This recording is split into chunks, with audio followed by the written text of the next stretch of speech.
ayé tí ń bàjẹ́ láyé Sheikh Adam, ayé ń bàjẹ́ láyé Sheikh Kamaldeen, torí pé wà sí pé ìbáyé jẹ́ làwọn afáàyàn náà ń ṣe. Bí tí òṣì bá ti pọ̀, tí ọlá bá dé ń bẹ̀ ó máa ń jọjú. Ṣé àwọn afáàyàn lo private jet ni? Àfáà wo ló ń lo Rolls Royce? Is there a better Nigeria? Ọjọ́ òní ló darí. Gbogbo tí wọ́n ń pray fún ìjọba ti kọ́kọ́ fún wọn. Ẹni tó ń lọ bí iṣẹ́ tó ń dé ìwọ̀nba làdúrà ẹ̀. Bọ̀ ẹni tí ò rí iṣẹ́ ṣe, á believe pọ́dọ̀ Ọlọ́run ní gbogbo nǹkan wà. Gbogbo ẹni tó bá ti ní agbára, ó ti borí òfin. Ní gbogbo wa náà ni pé gbogbo wa fẹ́ wá agbára. Torí pé kò sẹ́ni tó fẹ́ forí ẹ̀gbà pààrọ̀, kò sẹ́ni tó fẹ́ ṣẹrú. When you have authority, you have power, and you have money, automatically you are above the law. Ọmọ ẹrú ni òfin mú 75% of àwọn tí wọ́n wà ní school wọn ò lè defend the certificate wọn. Kò yí sì kò rí ní pools obìnrin. Ẹ rí i pé tẹ́lẹ̀ àwọn tí wọ́n máa ń fagbó yẹn uncompleted building lọ́tí lọ́ máa ń fagbó. Nísìnyìí kálukú ṣàánú sí ni pé you dey whine me. Ọ̀rọ̀ burúkú ni ká sọ yí pé àwọn àfáà ló ń ba ayé jẹ́. Àwọn àfáà kọ́ ló ń ba ayé jẹ́. Ayé tóbi kọjá tí àwọn àfáà máa bàjẹ́. A ní Asian countries, a ní Africa, a ní North America, a ní South America, a ní Antarctica, a ní Australia, a ní Europe. Ṣé influence àwọn àfáà ó débi Europe níbi tí wọ́n ti legalize homosexuality? Ṣé ayé ń bàjẹ́ ń bẹ̀yẹn ni àbáyé ń dá? Ṣé àwọn tí wọ́n wà ní South Africa tí wọ́n ń ṣe drug, tí wọ́n ń ṣe a lot of criminal activities, ṣé iṣẹ́ àwọn àfáà débẹ̀ yẹn?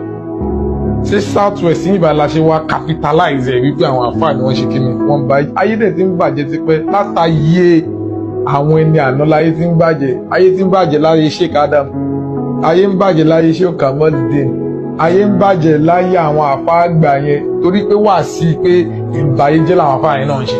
Ibi tí òṣì bá ti pọ̀, tí ọlá bá dé ń bẹ̀ ó máa ń jọjú. Ṣé àwọn àfáà lo private jet ni? Wọ́n gbowó, wọ́n láwọn àfáà wọn lówó, wípé wọ́n fi ń oppress àwọn tó kù ni. Ok, àfáà wo ló ń lo Rolls Royce? Ṣé oppression wo lójú kéèyàn gbé private jet síta lọ as a religious leader? Táwọn pastors dẹ́ ń lò, àfáà mélòó láti tó ti ń lo Rolls Royce? Ohun tó ń ba ayé jẹ́ ó pọ̀. Kọ́kọ́ ń bẹ̀ òun ni parents, ẹlẹ́ẹ̀kejì ń bẹ̀ government, ẹlẹ́ẹ̀kẹta ń bẹ̀ school, ẹlẹ́ẹ̀kẹrin ń bẹ̀ associate, ẹlẹ́ẹ̀karùn-ún bẹ̀ ní media. Ṣẹ́rí gbogbo àwọn márààrún yìí pátápátá ó ní wọ́n ní bí wọ́n ṣe ń contribute sí dídá ìlú àti kíni àti bíbàjẹ́ ìlú. Ṣẹ́rí parents, ẹni tó jẹ́ òbí ti kọ́kọ́ ṣe mistake láyé tá a wà yín sí. Ẹ máa notice wípé àwọn òbí ti ń fà ọmọ wọn ní total freedom. Kò sí òbí tó ń tọ́ ọmọ mọ́ nísìn. Àwọn òbí gan wà concern mọ́ nípa pé báwo làwọn ọmọ wọn ṣe ń jẹ, báwo ni wọ́n ṣe mu.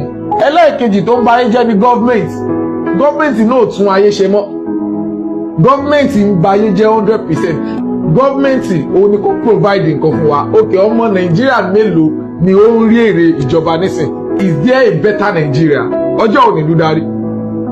Látijọ́ ta ti gbójú àwọn bàbá wa sọ pé ìlú ò dáa ni. Have you ever experienced a better Nigeria? Látìgbà TV gan ti gba independence, ọjọ́ òní ìlú darí. So ìjọba ò provide. Kódà àwọn ìjọba kù nǹkan tí wọ́n sọ everybody di aládùá òjijì. Tó bá wà ní Amẹ́ríkà, àbó wà ní US, àbó wà labroad, àbó wà ní Europe, gbogbo tí wọ́n ń pray fún ìjọba ti kọ́kọ́ fún wọn. Ìwọ rò pé o ní the housing ti wà, free transportation wà, electricity tí ìwọ fẹ́ kọ́kọ́ ṣàdúrà fún ó ti kọ́kọ́ rọrùn, wọ́n ti provide iṣẹ́. Ẹni tó ń lọ bí iṣẹ́ tó ń dé ìwọ̀nba làdúrà ẹ̀, bọ̀ ẹni tí ò rí iṣẹ́ ṣe, á believe pọ́dọ̀ Ọlọ́run ní gbogbo nǹkan wà. Lẹ́yìn pé ìjọba ń provide, ẹ̀gbọ́n mi yé, àwọn náà dẹ̀ ni wọ́n wà ní in charge law and order, kò sí òfin mọ́ nílùú. Ìjọba ti jẹ́ kó yé wa wípé gbogbo ẹni tó bá ti ní agbára ó ti borí òfin. So máìndì gbogbo wa náà ni pé gbogbo wa fẹ́ wá agbára torí pé kò sẹ́ni tó fẹ́ forí ẹ̀gbà pààrọ̀, kò sẹ́ni tó fẹ́ ṣẹrú. When you have authority, you have power, and you have money, automatically you are above the law. Kí ló dé fáwọn àfà lọ́rùn lẹ̀? Ok, irú incident tó ṣẹlẹ̀ ń sìn, Babangida ń sìn, ọdẹ announce wípé MKO Abiola òun ló win ní June 12 election. Ibi tí human rights bá ti dúró, ó yẹ kí bàbá yẹn kú ọ̀nbẹ yẹn báyìí kó máa lọ sí ẹ̀wọ̀n ni. Ṣùgbọ́n alágbára ni àwọn ni wọ́n ní ìlú, kò dẹ̀ sí nǹkan tíjọba lè ṣe sí. tí wọ́n ti kálukú á máa rí àwọn nǹkan wọ̀nyẹn náà láti lè fi dìtámì ayé ẹ̀ wípé ókè àṣé ọmọ ẹrú ni òfin mú, tó kálukú á wá bó ṣe fẹ́ ní ọlá. Tí òfin bá ti múlẹ̀ ìbàjẹ́ á dínkù. Ẹlẹ́kẹta ń bẹ ní school. Ohun tí school ń kọ́ wa nísìnyí, school ò wà practical mọ́, more of what literal. Wọ́n ní láti change the standard in school ní gbogbo nílùú wa yìí.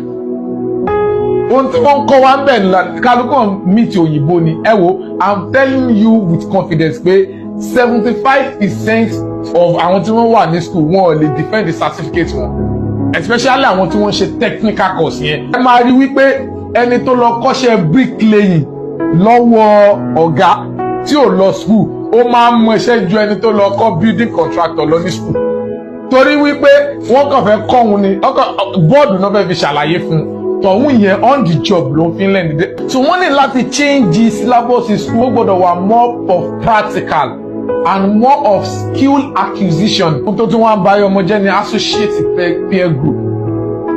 Honey, show me your friend, I will tell you who you are. Ohun tó wá tún bàjẹ́ jù ní media. Kò sí tìjú mọ́.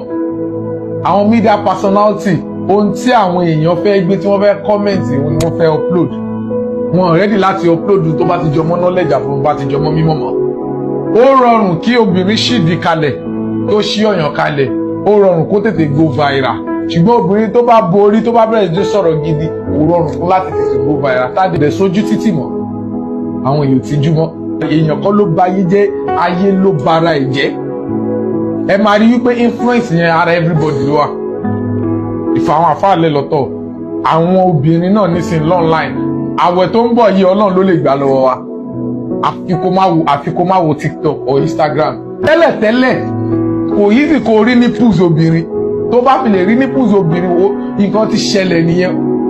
So wọ́n àìdí ẹ̀ tẹ́lẹ̀, ìgbà tó yá everybody ti wà braless.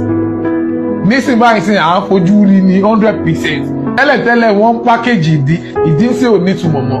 So gbogbo àwọn ìwà tó jẹ́ immoral àti yẹn tẹ́lẹ̀ ó ń ṣẹlẹ̀, ṣùgbọ́n ìtìjú wà wọn kì í gbé hàn, nísìnyí wọ́n ti ń gbé hàn.